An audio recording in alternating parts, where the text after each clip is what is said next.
Coco Martin. Subsi confirms Julia Montes has given birth to their child in Germany. Kung bago ka lang sa channel na ito, huwag kalimutang mag-like, share, comment, and subscribe. Usap-usapan ngayon na nanganak na ang actress na si Julia Montes 24 at nangyari ito rito mismo sa Pilipinas. Malakas din ang kutob ng showbiz insiders na ang mga isinilang ng dating star. Magic star ay ang secret boyfriend niya si Coco Martin, 37, ang tinaguri ang king of primetime ng ABS-CBN dahil sa pamamayagpag ng pinagbibidahan nitong FPGs ang probinsyano. Taong 2015 nang unang umugong ang balitang may lihim na relasyon sina Julia at Coco. Ngunit sa loob ng 4 na taon ay nananatiling tikom ang bibig ng dalawa. Una silang magtambal sa kapamilya telestarring walang hanggan na umiri ng 10 buwan mula sa January 16, 2012 hanggang October 26, 2012 dahil sa tagumpay ng kanilang tambalan. Nasundan ito ng isa pang proyekto noong 2013, ang pelikulang A Moment in Time na kinunan sa Netherlands at iba pang mga bansa sa Europe. Noong 2014, muling nagsama sina Coco at Julia sa primetime series ng ABS-CBN na Ikaw Lamang. Nakasama nila rito sina Kim Chiu, Casey Concepcion at Che Cuenca. Tumagal ng 8 buwan sa ere ang teleserye na nagkaroon pa ng bugdo. 2015 naman nang makasama ang dalawa sa Yamashita's Treasure episode ng Once Upon a Time matapos nitong nagkanya-kanya na sila ng kanilang proyekto. Ngunit ayon sa mga nakakilala sa kanila, naging close sina Julia at Coco at mayroong relasyon sa higit pagkakaibigan lamang.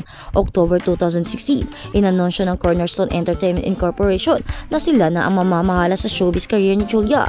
Usap-usapan noon na si Coco ang nag-udyok kay Julia na iwan ng Star Magic, ang talent arm ng ABS-CBN upang maamin na nila ang kanilang relasyon.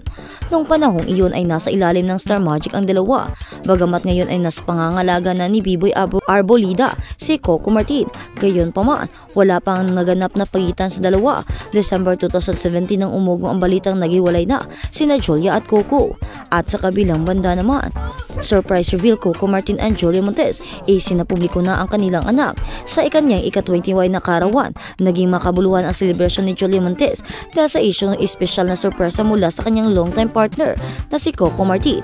Hindi inaasahan ng aktris na sa mismong pagdiriwang ng kanyang karawan ay lalantad nila mula sa publiko ang matagalan nilang itinatagong sekreto, ang kanilang anak na babae. Isa itong napaka-emosyonal na sandali para sa dalawa, lalo na't matagal na nilang itinatago ang kanilang anak sa mata ng publiko. Bilang isang pribadong tao, kilala si Julia sa kanyang dedikasyon sa kanyang trabaho at profesional na pag-iwas sa mga kontrobersya sa usapin ng showbiz. Gayunpaman sa gabing iyon, hindi na itago ni Julia ang kanyang saya at pagmamalaki nang ipakilala ang kanilang anak sa harap ng piling ng kaibigan at pamilya. Maraming mga tagahanga ang nagulat sa balitang ito dahil naging usap-usapan noon pa ang kanilang relasyon, ngunit laging nananatiling pribado ang kanilang personal na buhay. Sa simpleng handaan na ginanap sa isang pribadong lugar, pinangunahan ni Coco Martin ang pag-aalaga sa mga bisita at pagbibigay ng sorpresa kay Julia. Sa gitna ng kasiyahan ay maraming larawan ang nagpakita sa kanilang anak. May mga sandaling nagkwento si Julia tungkol sa kanyang journey bilang isang ina at kung paano niya pinagsabay ang kanyang karera sa showbiz at ang kanyang tungkulin bilang isang ina. Hindi makakaila ang saya at pagmamalaki ni Coco sa kanilang anak. Ayon sa mga kaibigan ng dalawa, napaka-hands-on ni Coco bilang ama at laging nariyan para kay Julia sa bawat mahalagang sandali. Dahil dito mas pinatunayan nila ang tibay ng kanilang relasyon at ang dedikasyon sa kanilang pamilya. Marami ang natuwa at napahanga sa pagbabahagi ng dalawa ng kanilang pamilya sa publiko. Ang tagpong ito ay nagbigay ng inspirasyon sa mga maraming tagahanga at lalo pang pinagtibay ang suporta ng kanilang mga taga-subaybay. Ang bawat isyu ay umaasang ito ay simula lamang ng mas marami pang masasayang sandali sa kanilang buhay, pamilya at mga proyekto pa nila sa showbiz. Para sa marami, ang pag-amin ni Julia at Coco sa kanilang anak ay tanda ng mas matatag na relasyon at mas maliwanag na hinaharap para sa kanilang buhay bilang isang pamilya. At sa kabilang balita naman, hugot ni Heart, kahit anong ganda mo hindi ka masaya, may mali talaga. Naniniwala ang kapuso actress na si Heart Evangelista na ang tunay na kagandahan ay nagmula talaga sa kalooban at sa nararamdamang kaligayahan. Bukod dito, ang isa raw sa most personal beauty secret ng wifey ni Senator Chess Escudero ay ang pagkakaroon ng sapat na tulog at positibong pananaw sa buhay. So sometime kapag trabaho ako at it understood at 9 PM, nasa kasama na ako. 9 to 9:30 PM magpapamasahe na ako. Tulog na dapat ako noon kasi I'm up at 4 AM. So yun talaga. So I don't do a lot of layers but I make sure that every night I can make one layer. You know my thoughts that I don't have any message to do shaming, only a message to those who want to express themselves, the how without what to say.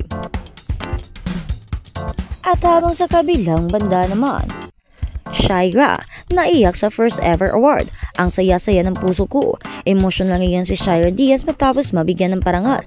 For the first time, kinilala siyang female Makabata Stars ng anak ng TV Sale 2024, kamakailan lang.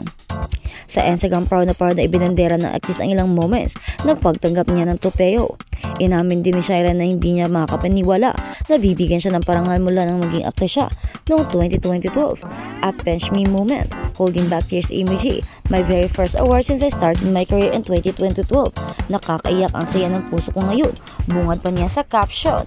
Pagpapatuloy pa ni Shaira, hindi ko buhat akalain na darating ang pagkakataroon na ito. Wow! Maraming salamat po sa Anak TV Synth for this recognition, Female Makabata Star 2024 for television at the Anak TV Sale Awards. Salamat din po sa jury. This will serve as my inspiration to do better in my work.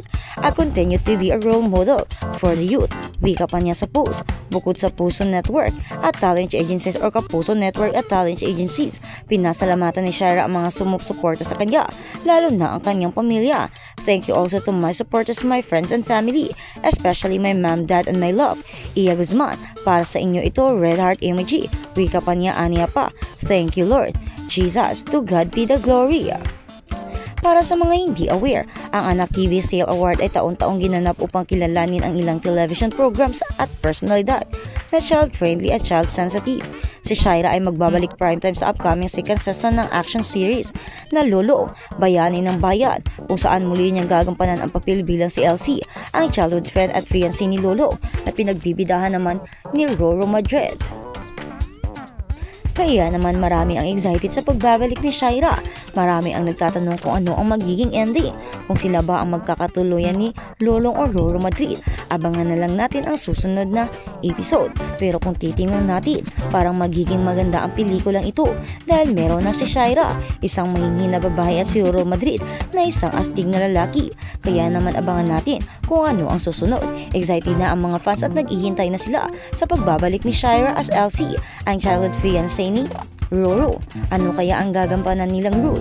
Kung ito ba ay magpapatuloy ba siyang magiging fiancé ni Roro o may mangyayaring hindi maganda sa kanya? Abangan natin ang susunod na mangyayari. Kaya naman, excited na ang mga fans kung ano ang tunay na mangyayari at ang susunod na episode. Abangan natin kasi alam namin mas magiging exciting ito dahil ang pagbabalik, sinabi nga nila, second time around is sweeter. Kaya naman abangan na.